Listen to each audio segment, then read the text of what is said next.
Hello there, my name is Caroley Alvarado and I am a student of Pedagogy of National and Foreign Languages at Catholic University. I'm currently coursing the 7th semester in the Management and Leadership itinerary.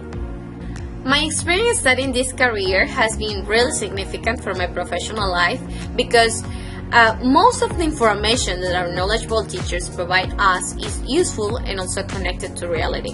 And I can say this because nowadays I'm doing my internships and I'm just applying what they have taught me.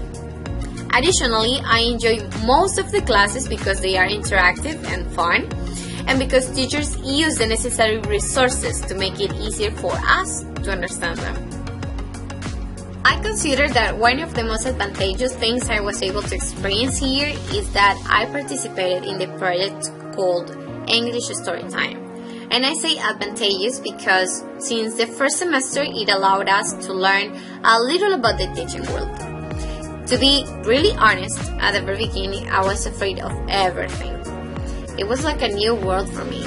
But with the help and support of my teachers and classmates, I became more confident. So I really recommend everyone to study here, not only because this is a prestigious university, but also because it has a duration of 8 semesters, it has scholarship programs, well-trained teachers, and 2 itineraries, management and leadership and translation, and because it's near Guayarte, so you can go there after classes to have fun with friends. That's it. Thank you for listening. Goodbye.